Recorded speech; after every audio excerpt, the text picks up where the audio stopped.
अस्सलाम वालेकुम स्टूडेंट्स, कैसे हैं? उम्मीद करता हूं बेटा आप सब लोग खैरियत से होंगे। स्टूडेंट्स हाजिर हैं 10th क्लास के आज एक बड़े ही इंटरेस्टिंग और बड़े ही मज़ेदार और बहुत ज़्यादा इंपॉर्टेंट टॉपिक के साथ। तो स्टूडेंट्स 10th क्लास का चैप्टर नंबर 15 हम डिस्कस कर रहे हैं और इसके अंदर जो टॉपिक आज हम डिस्कस करने जा रहे हैं दैट इज़ इलेक्ट्रोमैग्नेटिक इंडक्शन। आज हम इलेक्ट्रोमैग्नेटिक इंडक्शन को स्टडी करेंगे आज के टॉपिक आज के लेक्चर में कि what is electromagnetic induction, electromagnetic induction क्या है, इलेक्ट्रोमैग्नेटिक इंडक्शन जो होती है ये कैसे होती है, इसको कैसे इंक्रीज़ किया जा सकता है इंडक्शन प्रोसेस को, और सबसे इम्पॉर्टेंट चीज़ कि मैं आज थोड़ी सी इसकी हिस्ट्री भी डिस्कस करूँगा कि कौन कौन से साइंटिस्ट हैं जिनका कंट्रीब्यूशन है इलेक्ट्रोमैग्नेटिक इंडक्शन को एक्सप्लेन करने में। तो स्टूडेंट्स आज का टॉपिक जो है वो बहुत इंटरेस्टिंग और बहुत ही इंपॉर्टेंट है। सबसे पहले मैं थोड़ी सी इसकी हिस्ट्री और इसका कॉन्सेप्ट जो है वो थ्योरेटिकली वर्बली आपको बता दूं।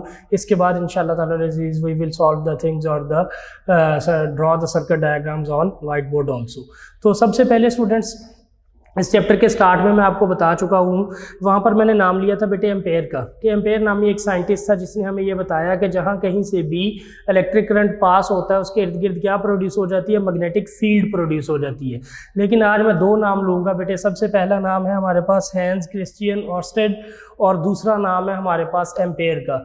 ये दो साइंटिस्ट ऐसे थे बेटे जिन्होंने हमें फर्स्ट टाइम ये बात बताई कि जहाँ कहीं से भी इलेक्ट्रिक करंट पास करेगा उसके इर्द गिर्द कौन सी चीज़ पैदा हो जाएगी, मैग्नेटिक फील्ड पैदा हो जाएगी। तो बेटे ये थ्योरी पेश करने वाले साइंटिस्ट जो थे वो कौन कौन से थे, हैंस क्रिश्चियन ऑर्स्टेड और उसके बाद दूसरा नाम कौन सा था बेटे, एम्पेयर का। लेकिन माइकल फैराडे जो था जब उसने ये बात सुनी तो उसने देखा कि अगर हमारे पास कहीं से भी इलेक्ट्रिक करंट फ्लो हो रहा है तो उसके इर्द गिर्द एक मैग्नेटिक फील्ड प्रोड्यूस हो रही है, तो लाजमी तौर पे इसका जो रिवर्स इफेक्ट है that would also be true, कि हमारे पास अगर हम इसको रिवर्स कर दें यानी कि magnetic field will also produce the electric current, magnetic field में भी ये एबिलिटी होनी चाहिए कि वो इलेक्ट्रिक करंट को प्रोड्यूस कर सके। तो ये बात, ये कॉन्सेप्ट, ये सोचने वाला साइंटिस्ट कौन था, माइकल फैराडे। अभी माइकल फैराडे इस चीज़ के बारे में सोच ही रहा था कि जोसेफ हेनरी नामी एक साइंटिस्ट था, उसने एक एक्सपेरिमेंट के ज़रिए ये बात बता दी, बल्कि शो करवा दी कि हमारे पास अगर हम किसी भी मैग्नेटिक फील्ड को चेंज करें तो उसके अंदर कौन सी चीज़ इंड्यूस हो जाती है, करंट इंड्यूस हो जाता है। यानी कि जो माइकल फैराडे सोच रहा था कि हमारे पास इसका रिवर्स इफेक्ट भी ट्रू होना चाहिए, जोसेफ हेनरी ने माइकल फैराडे से पहले उसको एक्सप्लेन कर दिया। लेकिन उसका एक ड्रॉबैक था जोसेफ हेनरी का। वो ड्रॉबैक ये था बेटा कि उसने अपनी रिसर्च जो है उसको पब्लिश नहीं करवाया। यही कॉन्सेप्ट जो है जोसेफ हेनरी से पहले किसने पब्लिश करवाया, माइकल फैराडे ने। इसीलिए हम ये जो टॉपिक आज पढ़ने जा रहे हैं बेटे इलेक्ट्रोमैग्नेटिक इंडक्शन, इसको हम किसका नाम देते हैं, Faraday's law of electromagnetic induction. यानी कि ये हमारे पास जो इलेक्ट्रोमैग्नेटिक इंडक्शन का टॉपिक, ये जो कॉन्सेप्ट आज हम डिस्कस करने जा रहे हैं, ये सेहरा किसके सर पे सज गया, ये माइकल फैराडे के सर पे सज गया। क्यों? क्योंकि माइकल फैराडे ने इस रिसर्च को पहले पब्लिश करवाया, तो ये जो कॉन्सेप्ट था ये फिर बुक्स के अंदर किसके नाम से पढ़ाया जाना शुरू हो गया, माइकल फैराडे के नाम से। हालांकि आपकी बुक के अंदर ये जो साइड पे ब्लू कलर में इंफॉर्मेशन लिखी हुई होती है वहाँ भी ये चीज़ लिखी हुई है कि हमारे पास जोसेफ हेनरी जो था उसने इससे पहले इस एक्सपेरिमेंट को परफॉर्म किया था, इस थ्योरी को पेश किया था, लेकिन उसने पब्लिश नहीं करवाया और माइकल फैराडे ने पहले पब्लिश करवाया। So this is what about something historic, ये हिस्ट्री रेलिवेंट था, यानी कि इलेक्ट्रोमैग्नेटिक इंडक्शन के ऊपर किस किस साइंटिस्ट ने कैसे कैसे काम किया। हम स्विच करते हैं अपने मेन टॉपिक की तरफ। तो स्टूडेंट्स यहाँ पर मैं बच्चों का कॉन्सेप्ट बिल्डअप करने के लिए, जनरेट करने के लिए एक बात कहता होता हूँ कि बेटे इंडक्शन का वर्ड जब आप सुन ले, इंडक्शन का वर्ड जब आपके टॉपिक में आ जाए, फिजिक्स के अंदर इंडक्शन का वर्ड आ जाए, वहाँ पर एक चीज़ अंडरस्टैंड कर लिया करें कि वहाँ पर आप करंट प्रोड्यूस करने जा रहे हैं without battery, without source, without voltage, यानी कि आपने वहां पर वोल्टेज या एक्सटर्नल सोर्स या बैटरी नहीं लगानी, लेकिन आपने वहां पर करंट प्रोड्यूस करना है। अभी देखिए मैंने आपको बताया कि माइकल फैराडे और जोसेफ हेनरी ने क्या थ्योरीज पेश की थी हमारे पास, कि अगर हमारे पास किसी भी जगह पे हम मैग्नेटिक फील्ड को चेंज करना शुरू कर दें तो बेटे वहां पर क्या प्रोड्यूस होनी शुरू हो जाती है, वहां पर इलेक्ट्रिक करंट प्रोड्यूस होना शुरू हो जाता है। इलेक्ट्रिक करंट प्रोड्यूस होने से पहले वहां पर क्या इंड्यूस होती है, वहां पर ईएमएफ इंड्यूस होती है और उसी ईएमएफ की वजह से करंट इंड्यूस होता है जिसे इंड्यूस्ड करंट कहते हैं। And this whole discussion and this whole phenomena is known as electromagnetic induction. तो इंडक्शन तो हो गया कि करंट का इंड्यूस होना, और हमारे पास बेटे इलेक्ट्रोमैग्नेटिक की जब हम बात करते हैं तो यहाँ से एक बात क्लियर है कि मैग्नेटिक फील्ड और इलेक्ट्रिक करंट के रिलेशनशिप की वजह से, और ये बात हम पहले पढ़ चुके हैं। पहले हमने क्या पढ़ा था बेटे कि जब करंट फ्लो करता है तो इर्द गिर्द क्या पैदा हो जाती है, मैग्नेटिक फील्ड। आज हम क्या पढ़ने जा रहे हैं इंडक्शन प्रोसेस के अंदर कि जब हम उसी मैग्नेटिक फील्ड को चेंज करते हैं बेटे तो वहाँ पर क्या इंड्यूस हो जाता है, एक इलेक्ट्रिक करंट इंड्यूस हो जाता है जिसको हम किसका नाम देते हैं, इलेक्ट्रोमैग्नेटिक इंडक्शन का नाम देते हैं। तो स्टूडेंट्स ये था माइकल फैराडे का कॉन्सेप्ट। आज हम इसी कॉन्सेप्ट को डिस्कस करते हैं। देखें यहाँ पर मैंने आपको फिर एक बात बताई कि हमारे पास एक लूप होगा, एक क्लोज सर्कुलर शेप की एक वायर होगी। उस लूप को, उस वायर को, उस कंडक्टिंग बॉडी को, उस कंडक्टर को हम रखेंगे किसी एक्सटर्नल मैग्नेटिक फील्ड के अंदर। फिर हम उस मैग्नेटिक फील्ड को चेंज करेंगे। जब हम उस मैग्नेटिक फील्ड को चेंज करेंगे तो बेटे वहां पर क्या इंड्यूस होगी, एक ईएमएफ इंड्यूस होगी, इलेक्ट्रोमोटिव फोर्स। और मैंने आपको क्या बताया था बेटे प्रीवियस टॉपिक्स में कि इलेक्ट्रोमोटिव फोर्स जो होती है ये हमारे पास फोर्स नहीं होती बल्कि क्या होती है, वोल्टेज या पोटेंशियल डिफरेंस होता है। यानी कि वहां पर एक पोटेंशियल जनरेट हो जाएगा। वो जो पोटेंशियल इंड्यूस हो रहा है वो वहां पर क्या इंड्यूस करेगा, एक करंट इंड्यूस करेगा। इसी के हमारे पास करंट को बेटे किसका नाम दिया जाता है, इंड्यूस्ड करंट का। और इसी होल फेनोमेना, पूरे के पूरे अमल को, पूरे के पूरे प्रोसेस को किसका नाम दिया जाता है, इलेक्ट्रोमैग्नेटिक इंडक्शन का। अब ये देखें बेटे, सपोज मैं यहाँ पर एक डायग्राम बनाने जा रहा हूँ इलेक्ट्रोमैग्नेटिक इंडक्शन के हवाले से। तो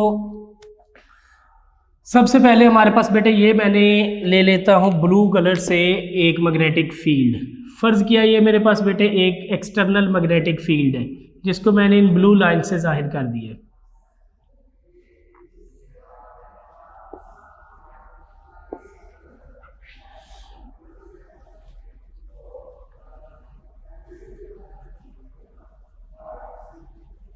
ये हमारे पास एक मैग्नेटिक फील्ड है और मैग्नेटिक फील्ड को बेटे हम फिजिक्स के अंदर किस चीज से इंडिकेट रिप्रेजेंट करते हैं, बी से। तो बी हमारे पास एक एक्सटर्नल मैग्नेटिक फील्ड है। ये मैग्नेटिक फील्ड किसी भी मैग्नेट की वजह से हो सकती। फर्ज कर लिया यहाँ पर और यहाँ पर दो मैग्नेट पड़े हुए हैं और ये जनाब इन दोनों मैग्नेट के दरमियान एक बड़ी स्ट्रॉन्ग किस्म की मैग्नेटिक फील्ड मौजूद है। हम अपने से अस्यूम कर रहे हैं, तो ये बी से हमने इसको रिप्रेजेंट किया और ये एक मैग्नेटिक फील्ड मौजूद है। अब बेटे हमने इसके अंदर एक कंडक्टिंग बॉडी, एक कंडक्टर, एक वायर रखनी है, एक लूप रखना है। अब वो वायर जो है उसकी ओरिएंटेशन जो होती है, ओरिएंटेशन का मतलब कि हमने उसको किस तरह रखना है, हमने उसको इस तरह खड़ा करना है, हमने उसको इस तरह लेटाना है, हमने उसको परपेंडिकुलर रखना है, हमने उसको इस फील्ड के पैरेलल रखना है। ये जो ज्योमेट्री है ना ये बड़ी इंपॉर्टेंट है। इसी की वजह से हम ये चीज़ डिटरमाइन करेंगे कि कितनी नंबर ऑफ फील्ड लाइंस जो है वो उसमें से पास करेंगी। एक चीज़ और बेटे मैं आपको बता दूं कॉन्सेप्ट के लिए, आपकी बुक में तो ये वर्ड यूज नहीं हुआ कि किसी भी क्रॉस सेक्शनल एरिया में से जब number of field lines perpendicularly pass करती है ना उसमें से बेटे, तो उसको हम किसका नाम देते हैं, फ्लक्स का। यानी कि यहाँ पर एक फर्ज कर ले, ये ब्लैक कलर में मैं ले रहा हूँ, परपेंडिकुलरली मैंने बेटे यहाँ पर एक ये सरफेस रख दी है, ये मेरे पास एक परपेंडिकुलर सरफेस है।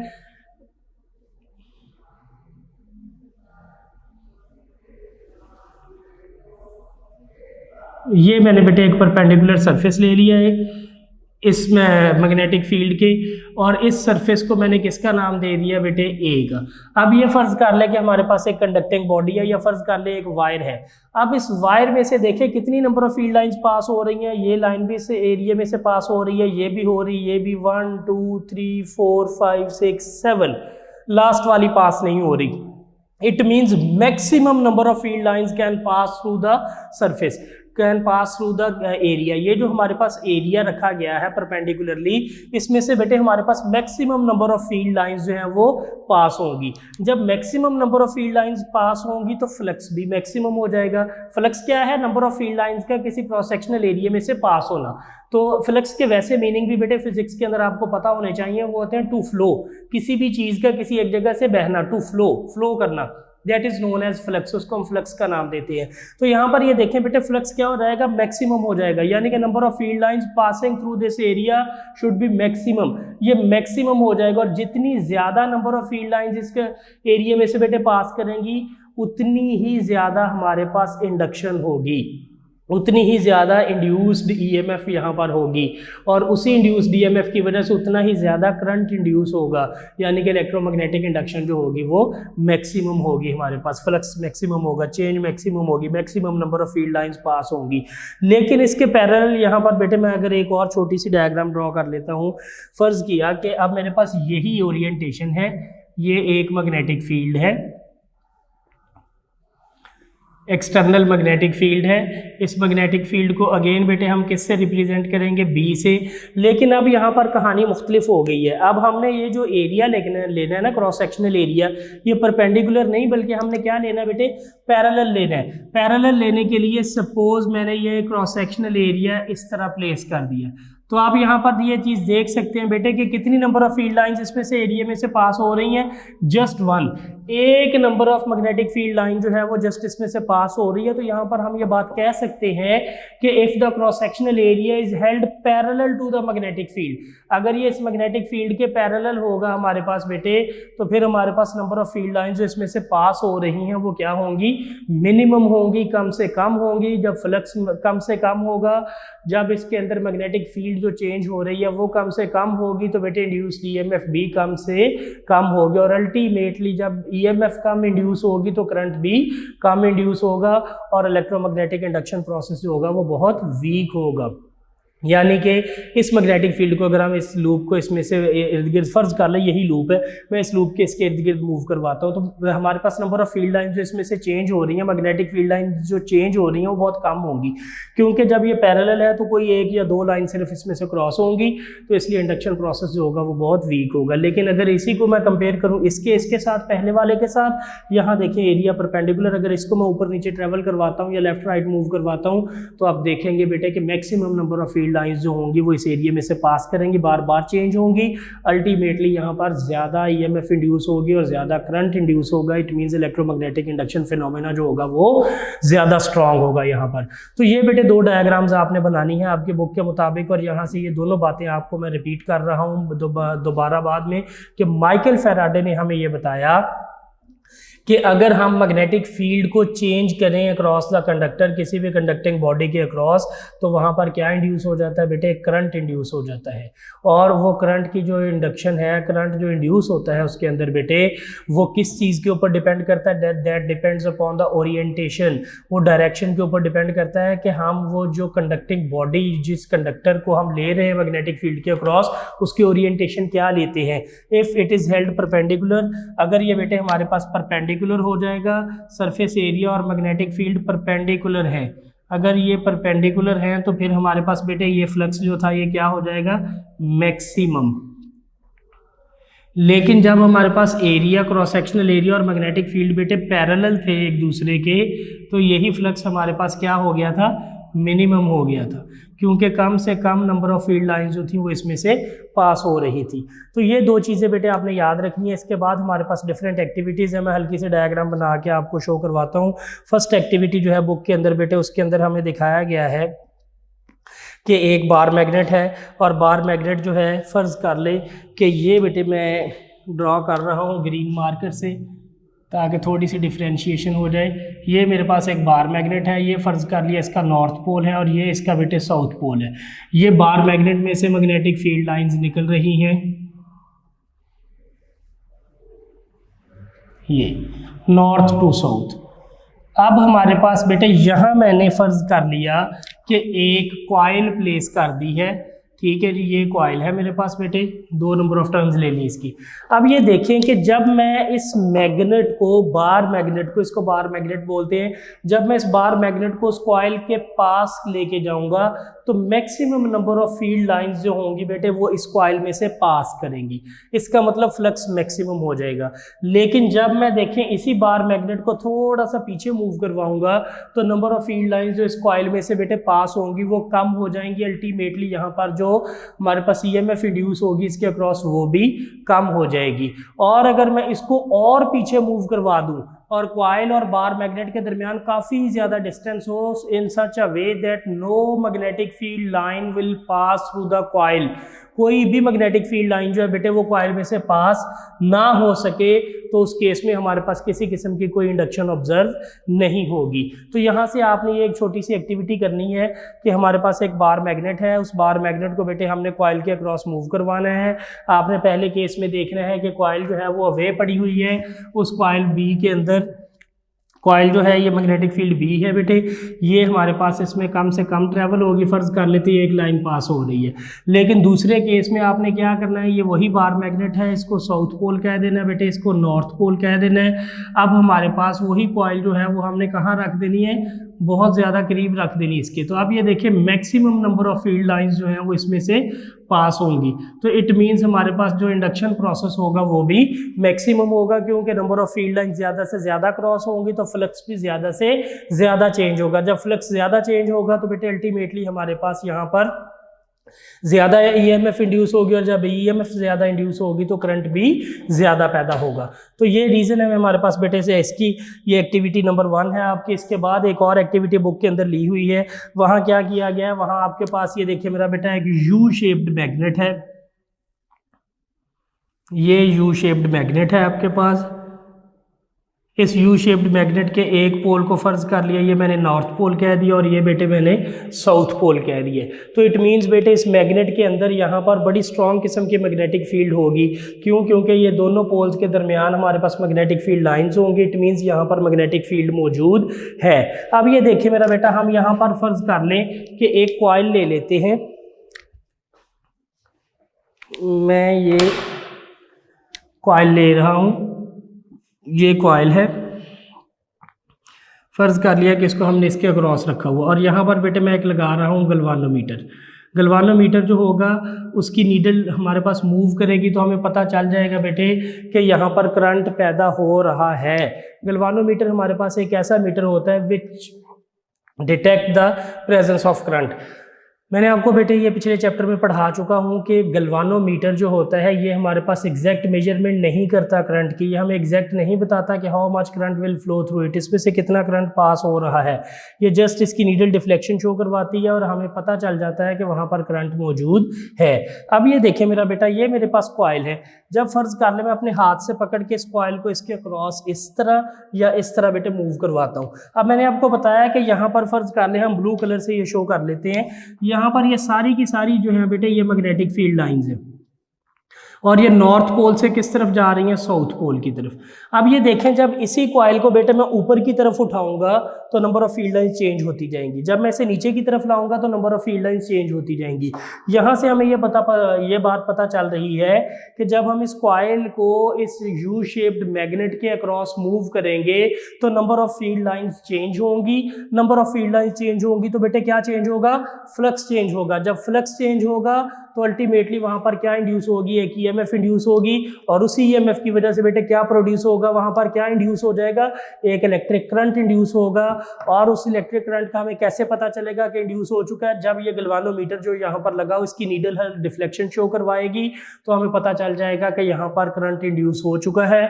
So students, this is what about the activity number 2। अब यहाँ पर मैं आपको एक और भी बात बता दूं मेरा बेटा, कुछ स्टूडेंट्स यहाँ पर कंफ्यूज हो जाते हैं कि देखिए इन दोनों केसेस में मैंने किसको मूव करवाया था, बार मैग्नेट जो है हमारे पास टेल था, कॉइल को मूव करवाया था। कॉइल पहले अवे रखी गई थी, बाद में इसके करीब ले आए थे। लाजमी नहीं है कि आपने कॉइल को ही मूव करवाना है, आप बेटे इस बार मैग्नेट को भी इसके अक्रॉस मूव करवा सकते हैं। सिमिलरली लाजमी नहीं है कि हमने इस कॉइल को ही ऊपर नीचे मूव करवाना है, हम इस यू शेप्ड मैग्नेट को भी ऊपर नीचे मूव करवा सकते हैं। यानी कि असल मकसद हमारे पास जो है, हमारा कोर ऑब्जेक्टिव जो है वो क्या है, we should have to change the number of field lines across the conducting body. हमारे पास वो जो कंडक्टर है उसके अक्रॉस हमने नंबर ऑफ फील्ड लाइंस को चेंज करना है।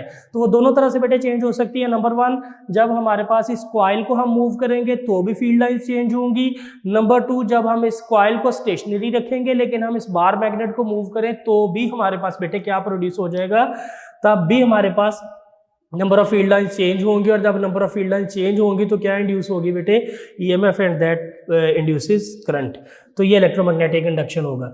तो उम्मीद करता हूँ आपको ये एक्टिविटीज समझ आ गई होंगी बेटे। इसके बाद लास्ट एक्टिविटी भी मैं हल्की सी डिस्कस कर लेता हूँ, दैट इज सोलिनॉइड बेटे मैं आपको प्रीवियस लेक्चर में बता चुका हूं कि जब हमारे पास काफ़ी सारी नंबर ऑफ टर्न्स जो होती हैं वो किसी एक बॉडी के ऊपर इस तरह लपेट दी जाती हैं तो उस बॉडी को हम किसका नाम दे देते हैं, सोलिनॉइड का। ज़ाहिर बात है जब हमारे पास ज़्यादा नंबर ऑफ टर्न्स होंगी तो अल्टीमेटली बेटे वहाँ पर जो उसके अंदर मैग्नेटिक फील्ड के इफेक्ट्स होंगे वो भी ज़्यादा स्ट्रांगली इन्फ्लुएंस करेंगे, ज़्यादा स्ट्रांगली ऑब्जर्व होंगे। तो इस वजह से बेटे हमारे पास अब हम तीसरे केस में जो चीज़ ले रहे हैं that is not a wire, that is not a single loop, that is a solenoid. वो हमने सोलिनॉइड ले लिया है। अब फर्ज कर लिया मेरा बेटा, ये देखें ये मेरे पास बेटे एक सोलिनॉइड है, ये सोलिनॉइड है और इस सोलिनॉइड के अक्रॉस बेटे मैंने क्या लगा दिया है, गलवानोमीटर लगा दिया है। अब इस गलवानोमीटर और यहाँ पर देखिए मेरा बेटा, अब हमने ये हमारे पास कंडक्टिंग बॉडी आ चुका है विद गलवानोमीटर। अब हमें बेसिकली क्या चाहिए मेरा बेटा, हमें चाहिए यहाँ पर मैग्नेटिक फील्ड। तो उस मैग्नेटिक फील्ड के लिए हमें कौन सी चीज़ लेंगे हम यहाँ पर बेटे, हमने ये एक अगेन बार मैग्नेट ले लिया। फ़र्ज़ कर लिया ये इसका नॉर्थ पोल है और ये इसका साउथ पोल है। तो ये मैग्नेटिक फील्ड लाइन्स देखें बेटे इसमें से प्रोड्यूस होनी शुरू होगी। अब जब बड़ी स्ट्रॉन्ग किस्म की मैग्नेटिक फील्ड लाइंस इससे प्रोड्यूस हो रही हैं, जब हम इस मैग्नेट को इस सोलिनॉइड के क्रॉस मूव करवाएंगे तो अल्टीमेटली यहाँ पर फिर क्या हो रहा है, आप एक चीज़ देख रहे हैं बेटे, वही फिनोमेना जो हम पिछले दो एक्टिविटीज़ में डिस्कस कर चुके हैं कि इस बार मैग्नेट के सोलिनॉइड के अक्रॉस जो मूवमेंट है ये फ्लक्स चेंज कर रही है, यानी कि ये नंबर ऑफ फील्ड लाइंस बार बार जब इस एरिया के अक्रॉस मूव करेंगी तो ये चेंज होंगे और जितनी ज़्यादा चेंज आती जाएगी बेटे उतनी ही हमारे पास ज़्यादा जो मैग्नेटिक फील्ड के इफेक्ट हैं वो स्ट्रांगली ऑब्जर्व होंगे, यानी कि इंडक्शन प्रोसेस उतना ही ज़्यादा होता जाएगा। अगर हम इस बार मैग्नेट को बहुत आहिस्ता आहिस्ता मूव करवा रहे हैं तो इट मीन्स जो चेंज है वो बहुत कम हो जाएगी। जब चेंज कम हो जाएगी तो अल्टीमेटली बेटे इसके अंदर हमारे पास जो मैग्नेटिक फ्लक्स प्रोड्यूस होगा वो भी क्या हो जाएगा, कम हो जाएगा, इंडक्शन भी कम होगी। तो ये हमारे पास रीज़न है इसकी मेरा बेटा। अब यहाँ पर एक और भी चीज़ मैं आपको अगेन बता रहा हूँ कि लाजमी नहीं है बार मैग्नेट नहीं मूव करना है, हम इसको स्टेशनरी करके बेटे इसको भी मूव करवा सकते हैं। यहाँ पर देखें अगर बुक के अंदर तो दो एक्टिविटीज़ उसने ली हुई हैं। पहले में हमारे पास जब बार मैग्नेट इस तरफ मूव कर रहा है तो गलवानोमीटर की नीडल बेटे इस तरफ डिफ्लेक्ट कर रही है, लेकिन देखें दूसरी डायग्राम जो उसने ली है बेटे उसके अंदर इसी डायग्राम को दोबारा हम प्लॉट कर लेते हैं। ये उसने एक सोलिनॉइड ले लिया है, इस सोलिनॉइड को बेटे उसने किससे जोड़ दिया है, गलवानोमीटर के साथ, और ये गलवानोमीटर है। इसके बाद हमारे पास बेटे ये बार मैग्नेट है। सिमिलरली इस बार मैग्नेट को अब हम उसकी तरफ नहीं बल्कि उससे अवे मूव करवाना शुरू हो गए, north pole south pole, magnetic field lines अब भी चेंज हो रही हैं। तो लेकिन यहाँ पर क्या होगा, गलवानोमीटर की नीडल जो थी पहले बेटे वो राइट साइड पे आपको डिफ्लेक्शन शो करवा रही थी, तो अब वो किस साइड पे डिफ्लेक्ट होना शुरू हो जाएगी, लेफ्ट साइड पे डिफ्लेक्ट होनी शुरू हो जाएगी। It means the movement of bar magnet, ये जो बार मैग्नेट है इसकी जो मूवमेंट होगी अगर टूवर्ड्स होगी तो गलवानोमीटर जो है उसकी नीडल एक साइड पे डायरेक्शन शो करवाएगी करंट की।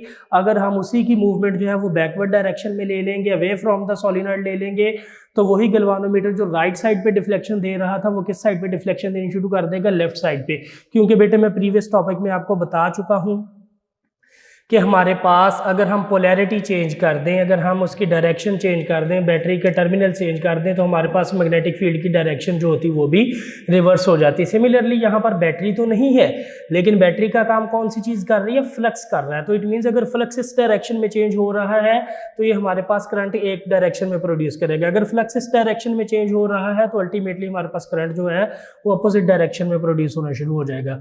तो स्टूडेंट्स ये हमारे पास आज का टॉपिक था electromagnetic induction. At the end of the topic में आपको इसका की पॉइंट यानी कि एक चीज़ आपको बता दूं। सबसे पहली बात ये बेटे कि हमारे पास जो इंड्यूस्ड ईएमएफ होती है किसी भी सर्किट के अंदर, ये हमारे पास number of field lines passing through the conductor उसके डायरेक्टली प्रोपोर्शनल होती हैं। यहाँ देखिए मैंने आपको बताया था जितनी ज़्यादा नंबर ऑफ फील्ड लाइंस इसमें से पास होंगी उतना ही ज़्यादा इसके अंदर क्या होगा बेटे, फ्लक्स प्रोड्यूस होगा, और जितनी कम number of field lines produce होंगी उतना ही कम फ्लक्स होगा। इट मीन्स ये डायरेक्टली प्रोपोर्शनल है कि number of field lines passing perpendicularly through a surface, ये जो है this is directly proportional to the production of induced current. इसके बाद बेटे क्या हम इस इंड्यूस्ड करंट की वैल्यू को बढ़ा सकते हैं या कम कर सकते हैं? यस। तो हमारे पास दो फैक्टर आपकी बुक में दिए हुए हैं। नंबर वन बेटे the speed of the motion, ये मैं ऑलरेडी डिस्कस कर चुका हूँ इस टॉपिक के अंदर कि हमारे पास ये जो मैग्नेट हम मूव करवा रहे थे सोलिनॉइड के क्रॉस, इस मैग्नेट के क्रॉस, इस बार मैग्नेट के क्रॉस, तो अगर हम इस कि जो मूवमेंट है, स्पीड है, वो इंक्रीज़ कर दे, ज़्यादा तेज़ी से हम इसको मूव करवाना शुरू कर दें तो फ्लक्स भी ज़्यादा चेंज होगा, और जितना ज़्यादा फ्लक्स चेंज होगा उतनी ही ज़्यादा बेटे हमारे पास जो है वो इंडक्शन होगी। तो यहाँ एक तो नंबर 1 क्या है हमारे पास कि स्पीड को इंक्रीज़ कर दिया जाए, और नंबर 2 क्या है बेटे हमारे पास, नंबर 2 है हमारे पास कि number of turns of the coil. अगर हमारे पास जो कॉइल हमने ली है वो सिंगल टर्न की है तो उसमें मैग्नेटिक इफेक्ट बहुत वीक होंगे, अगर हमने उसकी टर्न्स बढ़ा दी हैं तो वो ज़्यादा हो जाएगी, और अगर हमने सोलिनॉइड यूज़ किया है तो स्ट्रांगली बेटे ये मैग्नेटिक इफेक्ट फील होंगे, और जो हमारे पास फ्लक्स प्रोड्यूस होगा वो भी ज़्यादा होगा। तो इट मीन्स 2 फैक्टर हैं आपके बुक के अंदर बेटे, नंबर 1 द स्पीड, कि हम अगर ये जो फ्लक्स चेंज कर रहे हैं इसकी स्पीड को इंक्रीज़ कर दें तो भी हमारे पास इंडक्शन ज़्यादा हो जाएगी, और नंबर 2 क्या है, by replacing coil with more number of turns, हमारे पास एक ऐसी कॉइल ली जाए जिसमें नंबर ऑफ टर्न्स ज़्यादा हो, जिसमें तार ज़्यादा हो, अल्टीमेटली उसके अंदर फ्लक्स भी ज़्यादा प्रोड्यूस होगा। तो स्टूडेंट्स ये है हमारा आज का टॉपिक इलेक्ट्रोमैग्नेटिक इंडक्शन। ये मैट्रिक के अंदर गिवन है, लेकिन ये बेटे आपकी पूरी ज़िंदगी में जब भी आप इलेक्ट्रिसिटी और मैग्नेटिज्म को डिस्कस करेंगे ये कॉन्सेप्ट आपके साथ जाएगा, और अगर आज ये क्लियर ना हो सका तो बेटे ये सारी ज़िंदगी आपका टॉपिक क्लियर नहीं होगा। तो मैं आपसे दोबारा रिक्वेस्ट करूँगा कि अगर आपको ये टॉपिक के अंदर किसी भी किस्म का कोई भी मसला हो तो आपने इसको ज़रूर डिस्कस करना है, ताकि इसकी जितनी भी क्वेरीज़ हैं, जितने भी क्वेश्चन हैं वो यहाँ पर ही सॉल्व हो जाए। तो इंशाअल्लाह ताला स्टूडेंट्स उम्मीद करता हूँ आपको इसकी समझ आई होगी। इवन देन फिर भी अगर बेटे आपका कोई क्वेश्चन हो तो your questions are always welcome, आप इसको पूछें, डिस्कशन टाइम में डिस्कस करें ताकि इन प्रॉब्लम्स को हम सॉल्व आउट कर सकें। तो स्टूडेंट्स मिलेंगे फिर इंशाअल्लाह ताला अज़ीज़ फिज़िक्स के एक नए टॉपिक, एक नए कॉन्सेप्ट के साथ, एक नए लेक्चर के साथ। तब तक अपना ख्याल रखिएगा। Thank you very much. Allah हाफिज़।